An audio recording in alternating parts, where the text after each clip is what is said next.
Nah dari situ akhirnya kita tahu ternyata beliau itu pernah kuliah di Psikologi UGM tahun 83. Tahun 82 kuliah di Sospol UGM. Pak Anton pinter. Dan ini dibenarkan oleh teman kuliahnya. Perfeksionis. Kenapa sampai dia gagal skripsi? Karena perfeksionis tadi. Jadi sering berdebat dengan dosen pembimbing ya. Sering mengganti judul. Tadi saya katakan, saya tidak rela beliau menggelandang kok Mas. Betul-betul tidak rela saya. Beliau ini pinter, beliau tahu gitu loh. Tapi dia menggelandang karena alasan.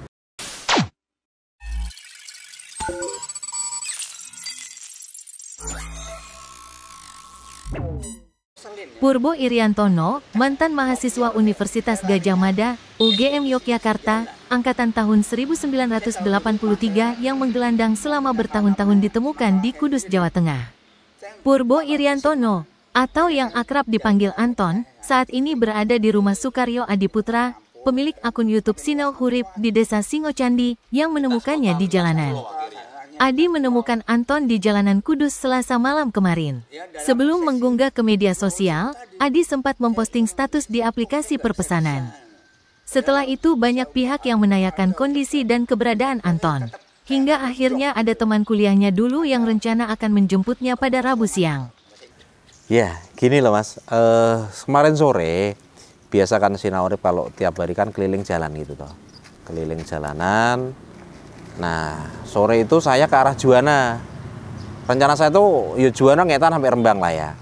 Pas di jalan Lingkar Padi, saya itu papasan. Saya di kiri jalan, beliau di sebelah kanan toh. Dia jalan ke arah Dua Kelinci. Ketemu beliau dengan style kaos hijau, celana panjang, pakai sandal, pakai topi, bawa tas kain merah gitu loh. Kemudian saya putar arah. Nemuin dia, menyapa beliau. Saya tanya, namanya Anton. Mau kemana Pak? Mau ke Semarang. Dan terus dia tak ajak ngobrol di dekat rumah atau toko kosong lah gitu. Nah dari situ akhirnya kita tahu ternyata beliau itu pernah kuliah di Psikologi UGM tahun 83. Tahun 82 kuliah di Sospol UGM. AN itu apa Pak? Administrasi Negara. Oh, Administrasi Negara, fakultasnya Sospol. Nah, tapi 83 ikut Sipen Maru lagi, diterima di Psikologi UGM.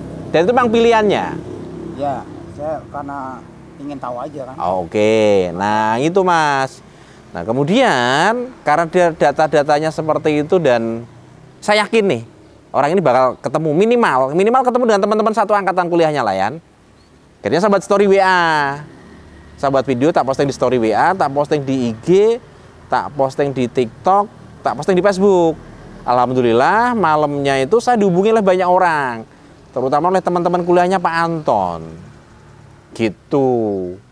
Dan hari ini temennya dari Jogja mau datang menjemput, ketemu. Bahkan barusan saya dapat kabar sepupunya dia atau apanya dia mau datang ini. Dan ini puji Tuhan lah, alhamdulillah. Oh ya Pak Anton Katolik ya Pak ya? Ya. Katolik. Beliau ini asalnya dari mana dan alasannya menggelandang itu kenapa? Jenengan itu oh saya ya? Oke. Nek dia ngobrol dengan saya ya Mas ya, dia itu kan asli Ambarawa Mas. Tapi menikah dengan orang Jogja dan tinggal di Jogja. Sebelumnya dia menggelandang sempat tinggal di Bekasi Mas. Gitu. Ini pengakuan dia ke saya loh ya. Nah, nanti bisa di cross check langsung ke beliau. Gitu. Untuk secara fisik maupun psikologinya itu seperti apa Pak? Kalau physically tampilannya sehat Mas. Kalau secara psikologis mungkin ada sedikit masalah lah. Dia menyadari, bahkan orangnya menyadari ada masalah psikologis. Bahkan beliau juga menyadari dia mengalami halusinasi, ada 3 karakter yang selalu membisiki dia. Nah itu loh. Tadi saya sempat ngobrol bahwa ternyata beliau itu punya obsesi yang hari ini obsesinya enggak kesampaian gitu loh. Obsesinya ingin menjadi seorang penulis. Penulis fiksi ilmiah lah mungkin itu. Tapi enggak kesampaian. Apakah itu yang menyebabkan dia ini atau yang lain ya kita belum tahu, kita harus verifikasi lebih lanjut kalau itu. Yang pasti dia mengakui sedang ada masalah dalam rumah tangganya. Gitu. Untuk alasannya pergi itu apa Pak? Mungkin ada spesifik mungkin yang Pak Anton ini meninggalkan rumah atau apa gitu, mungkin pernah cerita atau seperti apa Pak? Kalau yang beliau cerita ke saya ya Mas ya, karena dia ini tak gadok-gadok lah ya Mas ya. Karena halusinasi tadi itu membuat orang ya nyaman loh Mas, ada bisikan-bisikan itu, dan biasanya kalau dipanggil jalan, bisikan-bisikan itu akan hilang. Dan beliau juga memang pada dasarnya pengakuan beliau nih ya, pada dasarnya saya suka jalan Mas Adi gitu loh. Tuh gitu loh. Nah kalau tadi dia bilang sama saya dulu jalannya hanya sekitar RT, RW satu kampung, kemudian keluar kota, bahkan keluar pulau, sampai ke Flores, sampai ke Sumatera, Jambi. Tapi dia bukan tipe, mohon maaf ya, orang yang bingung jalan sana, balik lagi sana. Enggak. Dia jalan ke sana, lanjut gitu loh Mas. Gitu. Sementara ini Pak, komunikasi dengan Pak Anton ini lancar ya maksudnya? Sangat baik Mas, sangat lancar. Bahkan yo orang yang enggak tahu ya kayak orang enggak ada masalah sama sekali aslinya.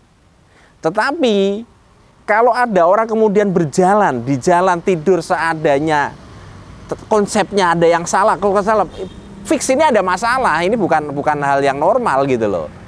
Normalnya orang tidur itu di kasur, di rumah, di kamar ya Pak. Pada saat dia melakukan hal yang tidak lazim, ini ada sesuatu yang salah. Gitu. Dari pihak keluarganya sendiri Pak sudah menghubungi dengan atau siapa mungkin nanti akan dijemput atau seperti apa? Ya. Sudah banyak pihak. Kalau semalam yang banyak menghubungi saya adalah teman-teman kuliah dia, psikologi UGM 83. Dan mungkin ada beberapa profesor juga yang semalam kontak saya, teman dia gitu loh. Nah pagi ini tadi keluarga yang udah menghubungi saya juga gitu loh ya. Nah yus nanti yang terbaik lah. Saya tuh ada rasa ndak rela beliau menggelandang Mas. Ada rasa ndak rela banget saya itu. Iya mungkin apa ya, beliau berlatar belakang seperti kami. Aku tuh rasanya tidak rela kalau dia menggelandang gitu loh. Makanya semalam pada saat ada kabar ada yang mau menjemput, seketika aku langsung bablas numpak motor golek idenya karo anakku Mas. Arah Pati sana. Gitu loh. Jadi kan apa silahkan Pak Anton itu masih bisa diajak komunikasi seperti biasanya lah, artinya enggak. Biasanya kan kalau Mas Adi itu kan di jalanan itu ketemu yang sewu ya. Iya, UDGJ ya. Yang mungkin susah diajak komunikasi atau bahkan apa ya seperti yang Mas Adi biasa. Oh ini beda Mas. Ini beda. Yo kalau Pak Anton ini Purbo Iriantono levelnya depresi lah Mas. Masih bisa tertangani dengan baik lah. Bukan psikotik ya, bukan gangguan jiwa yang parah gitu, enggak lah. Ini hanya masalah konsep yang harus ditata aja gitu loh. Bisa tertolong dengan baik lah oleh para profesional yang tepat nanti gitu loh. Mudah-mudahan ini nanti bisa kita sampaikan ke keluarga dan teman-temannya nanti. Untuk sementara ini beliau waktu menggelandang itu makannya gimana Pak?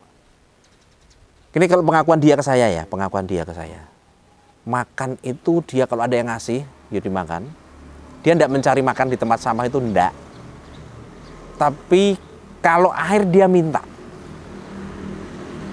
Nah itu. Jadi untuk bertahan hidup caranya seperti itu atau? Iya, seperti itu. Ini pengakuan dia ke saya ya. Jadi air dia minta ke orang, kalau untuk makanan dia, ya kalau ada yang ngasih. Gitu. Saya belum sempat nanya sih, apakah mencari makanan di tempat sampah? Tidak. Tapi dulu, periode yang dulu dia jalan, pernah melakukan itu. Gitu. Karena kalau makan dan minum saya pikir ini insting ya Mas ya. Ini naluri.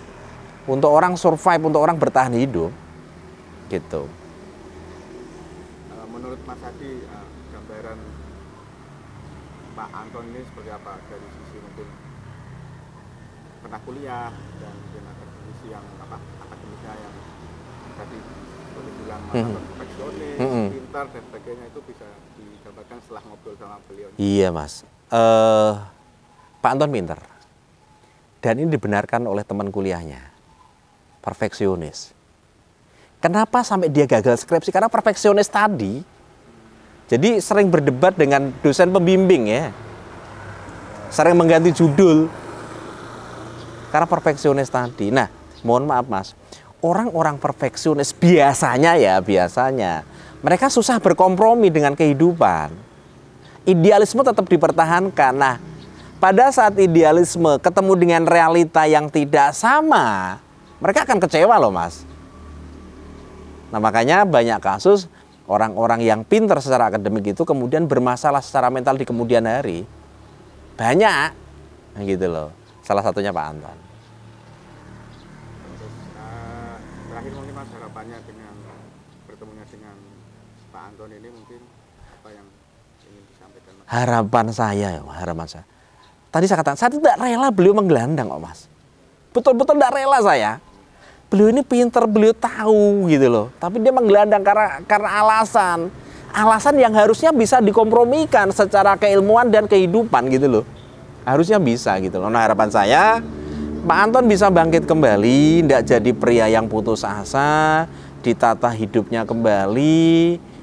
Lewat siapalah nanti, lewat keluarga, lewat teman-teman bisa mensupport beliau untuk bangkit kembali. Itu harapan saya. Walaupun dalam hati kecil saya tidak yakin juga. Karena beliau termasuk orang yang non sewu, rodok kaku juga aslinya gitu. Tapi saya pikir nanti lewat teman-temannya bisa membuka hatinya lah ya, membuka pikirannya. Kembali ke kehidupan yang normal, tidak menggelandang lagi. Karena menggelandang tidak ada tujuan yang jelas. Gitu loh. Mudah-mudahan nanti ada pihak-pihak terkait lah ya, atau profesional teman-temannya beliau yang bisa mengangkat kembali mentalnya beliau sehingga menjadi orang yang bermanfaat ke depannya. Amin. Menurut Mas Adi nih, penanganan yang mungkin terdekat untuk Pak Anton ini seperti apa? Nanti untuk bisa kembali ke mungkin keluarganya atau mungkin bisa bersosialisasi dengan masyarakat. Gini ya Mas, aku nek dia butuh konseling kata-katanya Mas. Dia butuh teman diskus lah ya Pak ya. Menurut saya ya, dia butuh teman diskusi yang mungkin bisa mengubah cara pandang. Konseling itu kesannya piye ya Mas, dia ngerti tentang konseling kok Mas. Tapi saya pikir dia butuh teman diskusi, teman bicara, teman ngobrol lah. Sebaiknya bagaimana. Sehingga nanti harapan saya teman diskusnya dia itu nanti bisa mengubah konsepnya, bisa mengubah cara pandangnya beliau tentang hidup ini gitu loh. Nah itu harapan saya.